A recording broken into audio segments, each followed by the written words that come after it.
Chapter 1. It was Christmas morning. Ember sat next to her bedroom door, the thrill of the day running through her veins. The clear view of her mom's bedroom door left her with the advantage of being able to spring into action as soon as it creaked open. This was a silent go-ahead, sign to slowly walk into the living room and begin the task of systematically and carefully opening gifts. The door budged. Her mom's knowing smile moved with her head in the nod she gave her daughter. Ember dashed out of her room, down the hall, and gawked at the piles of presents. Eric, her brother, was not far behind her. The stockings met their defeat first as the two siblings dug out their inner gifts. The excitement hung thick in the air.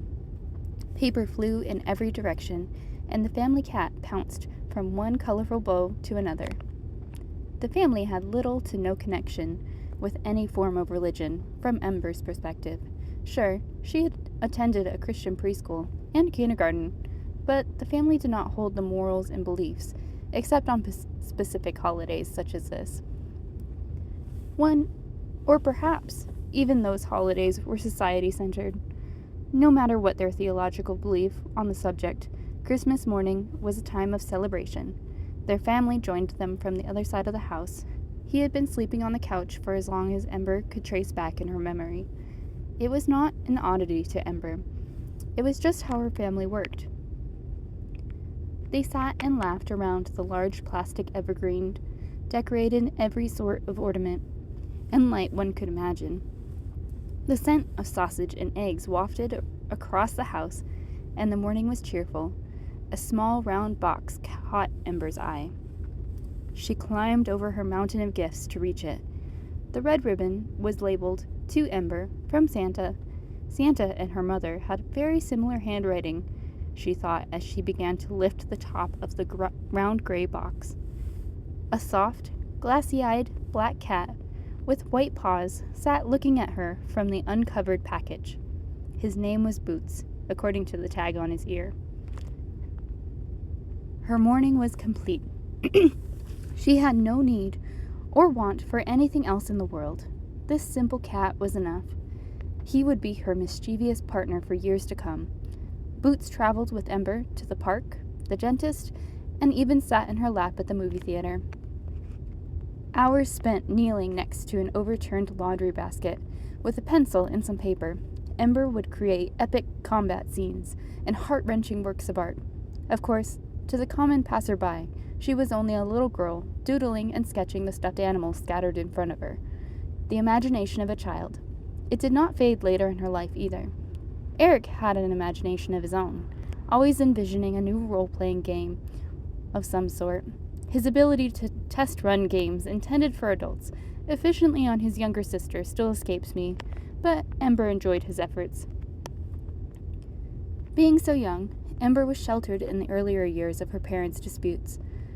Eric spent much of his time distracting his sister when things turned dismal. It was not long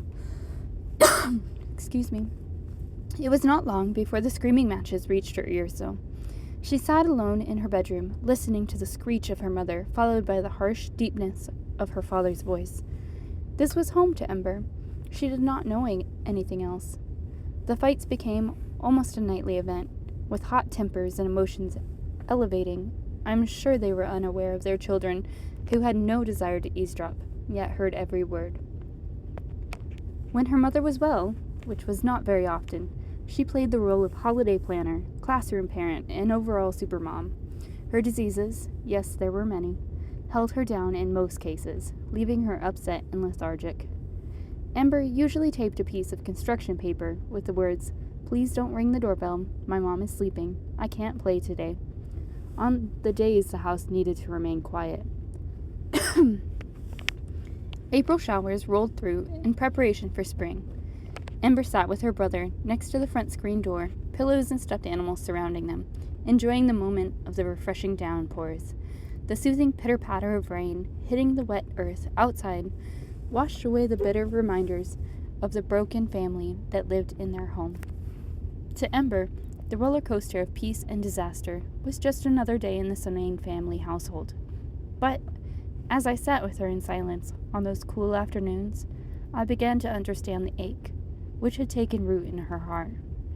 Sirens rang through the air as the sun slipped behind the Rockies to the west.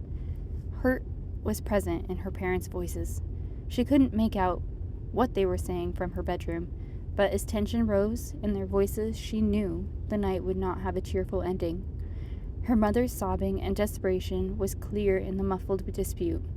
The ambulance pulled up outside, the vehicle doors closing, and the sound of the cold knocking on the front door echoed in Ember's heart. Yes, she knew tonight would not end well.